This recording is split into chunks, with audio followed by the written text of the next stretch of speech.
Hello everyone and welcome to a new episode of Hit the Tone.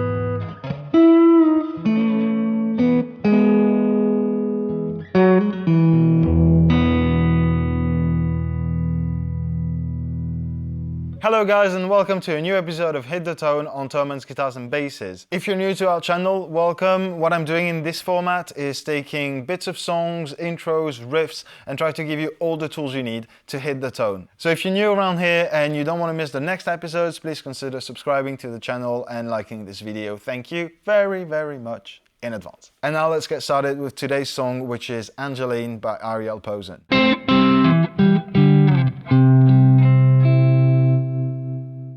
I've been wanting to do this episode for a long time. I'm such a massive fan of Ariel's guitar playing and his writing skills and just about everything. He's stone. Oh my god, he's stone. Yeah, I'm super excited to do this one, also because I get to use my slide, which is cool. But yeah, Ariel just put out some new music. If you're not familiar with him yet, please go check it out. He's just an immense guitar player. If you want to learn more about him as well, I got to interview him on the channel. It's probably going to be linked somewhere around these parts. Really cool chat. And we talked about that song, Angeline, which is not his, it's a cover.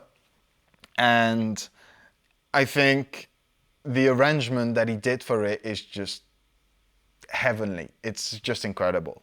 So for that song, he plays a Mule Resonator Stratocaster, which is a very specific guitar that is entirely made of metal, and the pickups that look halfway in between a humbucker and a single coil are actually single coils. You don't have to use that guitar, obviously. I think any guitar with a single coil in the neck can get you close to that, although it's a very specific kind of sound.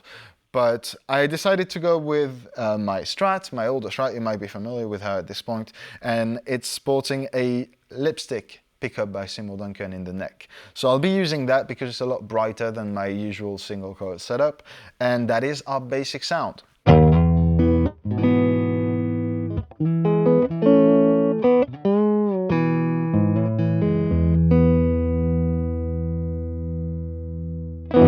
Really low, really heavy, kind of flat, and we're gonna try to fix all of that in our amp and pedal setup.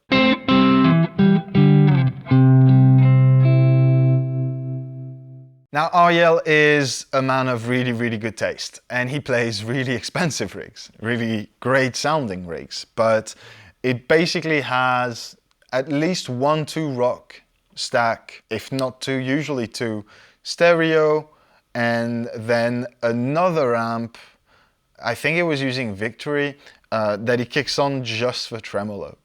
Like that's an amp that is being turned on just for one effect, which is so cool. But yeah, it's a very expensive rig that's kind of hard to recreate with things that are affordable and within reach of most people, me included. So I'm starting with the Fender Hot Rod Deluxe Tweed Edition, my dear amp over there. The controls will be on your screen. It's a pretty simple, clean sound. There's nothing to it really. And I'm gonna try and compensate for that with some pedals. What I want to do first is to make this amp sound bigger. Now what I usually do, and if you're not aware yet, you might want to go check out the Jimi Hendrix or any John Mayer episode that we've done. To make a small combo like that sound bigger, the first thing I do is boost the front end. Even without talking about an overdrive or anything, is a clean boost, an overdrive or whatever that is, I want a volume boost in the front to make the tubes work harder and sound richer in harmonics. So I'm going to do that, and I'm going to use the double barrel by JHS, the left side of it, low gain, just a volume boost to make the whole thing sound a bit more, you know, humphy. Why not?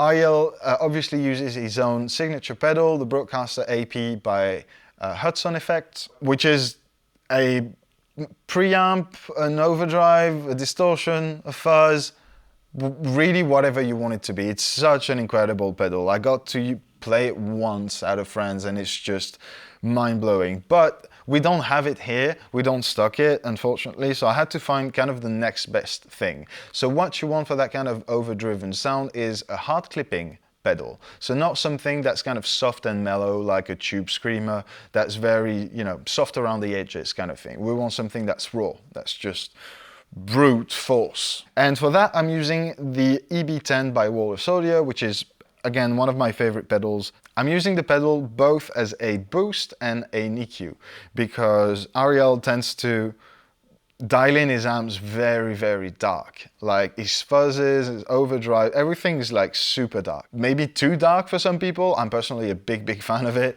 but I boosted the low end quite a bit and I also boosted the high because I want the slide to come through. And there's going to be a lot of higher sort of harmonic content that I want to have, essentially. So with these two pedals on, that's going to take us there.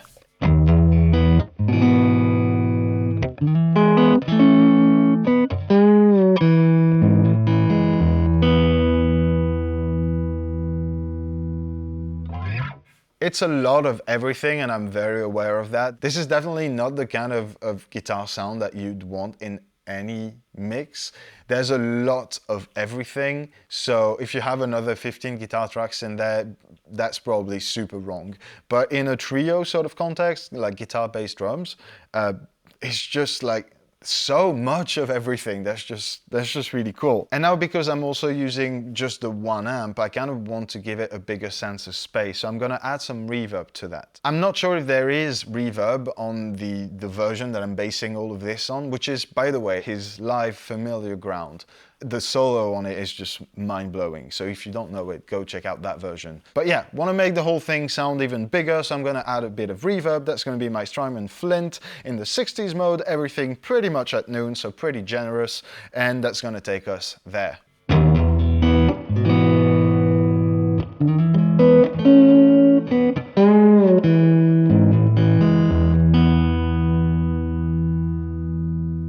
I don't know about you, but I'm such a big fan of that kind of sound. This is really a guitar player's guitar sound, like you're here for the guitar. You're not really here for anything else. But this is, so it doesn't fit everything obviously, but I really like it. And I think I'm coming pretty close, if only I had the right, you know, fingers and skills mostly. But yeah, with all of that said, let's jump onto the last section of that video, which as usual is the most important and is how to play the song.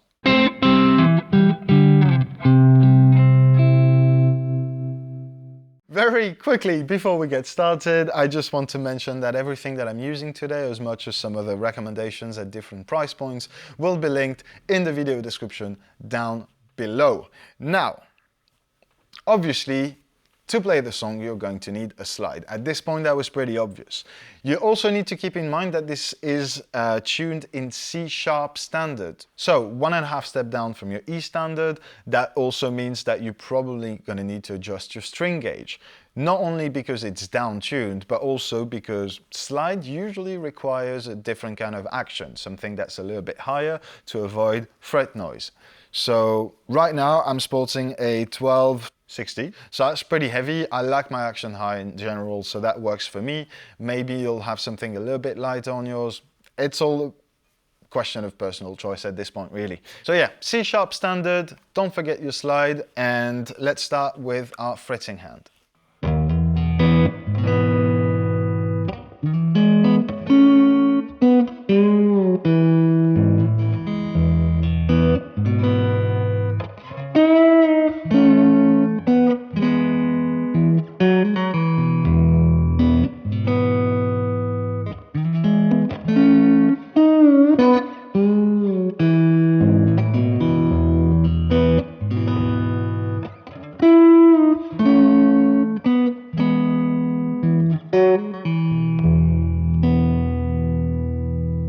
Obviously, if you don't know how to play with a slide yet, this is probably not the right introduction for you because it's already quite complicated. You're not only going to be playing with the slide, but you're also going to be fretting chords and traveling quite a bit on the neck, fretting several strings at the same time with the slide. There's quite a certain amount of control that you need to have over it. So maybe start with something simpler, come back to that later. But obviously, while using the slide, most of your problems are going to be here on your left hand. I would suggest starting with single string slide notes and trying to find a combined effort between your left and right hand to mute the strings that you don't want to hear, because slide implies a certain amount of noise. A good exercise for that would be to slide on the last 3 strings while muting the E and G and just having the B string resonate. And doing that to sort of progressively gain control over your slide is a good exercise. Also, getting used to fretting chords with your pinky or your ring finger being in the slide is a good exercise. But with that said, let's have a look at the picking side of it.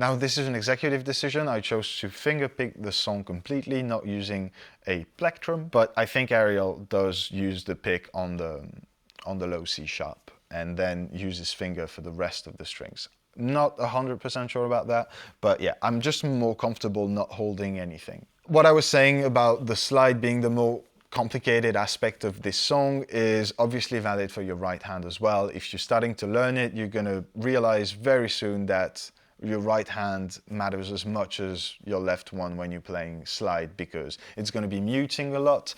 It's going to be easier for you to sort of navigate between the different intensities that are required. You're going to pick harder on the lower strings, while maybe a little bit softer when you slide from one position to the next. It might be completely different for you depending on how you learned how to pick, to play guitar as a whole, but mostly how you learned how to play slide. By the way, if you want to get into slide playing, there's a really cool video that we did here a few months ago on the basic first steps to play slide guitar. Just putting it out there. But with all of that said and done, I think that is it, guys. You have all the tools you need to hit the tone on Angeline by Ariel Posen. This is a super hard song to play. I hope I did it some sort of justice. I did cover it on Instagram and Ariel commented, "Nice one, my friend," which I printed and then framed in my apartment. Follow me on Instagram, by the way. But yeah, so I hope that rendition was okay. I hope you guys learned something. I hope you had some fun learning it. As usual, don't forget to leave me a comment down below and tell me which song you'd like to see here next. You guys are always ever so inspiring and have like the craziest requests, so I'll do my best to go through all of them. In the meantime, I wish you all a fantastic week, and I'll see you next Monday in a new episode of Hit the Tone.